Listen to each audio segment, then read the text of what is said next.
Earlier this week, we did the story about Trump biographer Michael Wolff doing reporting on the origins of Trump and Melania's relationship, and it involved Jeffrey Epstein. Now, that reporting is basically nowhere on the internet anymore because there was some intervention. The Daily Beast ended up deleting it because a lawyer for Melania Trump reached out. An attorney on behalf of the First Lady apparently challenged the way that they framed the story, and an editor's note was published in place of the article, not even like in addition to the article. The article's done. It says, the only thing you can see now, editor's note. After the story was published, the Beast received a letter from First Lady Melania Trump's attorney challenging the headline and framing of the article. After reviewing the matter, the Beast has taken down the article and apologizes for any confusion or misunderstanding. And I don't entirely understand what the issue is. Like, I get that the Daily Beast does not want to be sued for $10 billion or whatever. But like, all the reporting really was Michael Wolff, a guy who on the one hand knows Trump really well, has been in his orbit for a really long time. On the other hand, has occasionally gone likely beyond what he knows for sure. So when he says something, it's never a lock that it's true. But all he basically said is that she was introduced by a model agent that both Trump and Epstein were involved in. She was in that social circle, which is indisputable. I mean, they're at many events and parties together. So I don't entirely understand what the issue with the story was. Was it that like, no, it wasn't the model agent that introduced them? They're still all friends, they're still all partying together. The thing about it that I think is fascinating though is, one, again, it's the super fast willingness of the Trump family to beat down and beat into submission the media being willing to do it. And then also that like Melania, who has been, as far as I can remember, and feel free, Brett, to correct me, she has not uttered a peep about this Epstein stuff. As all of this has been developing, she's had nothing to say. I don't see her with Donald Trump. As soon as her name is brought up, they leap into action and they crush that thing.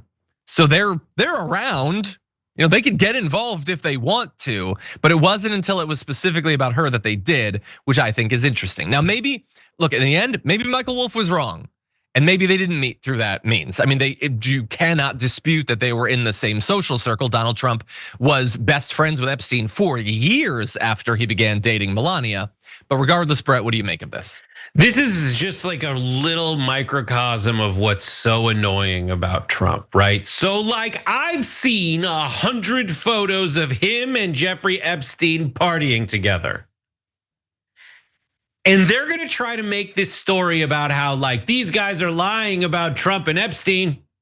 When the actual clarification made by the editor is, quote, the story was, a spokesperson said from the Daily Beast, the story was deleted because it did not reflect the comments made by Michael Wolff and Joanna Coles on the Daily Beast podcast.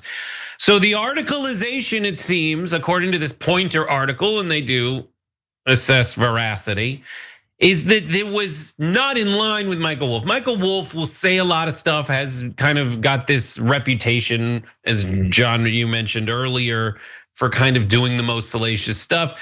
The Daily Beast. But here's my point about it, is Trump does worse than this all the time. Obama is a godless communist murderer, traitor, born in Kenya, according to Donald Trump. But I can't sue him because he's doing it in his presidential capacity.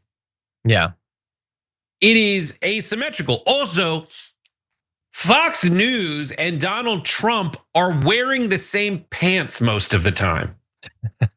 They are wearing the same pair of pants and walking face to face.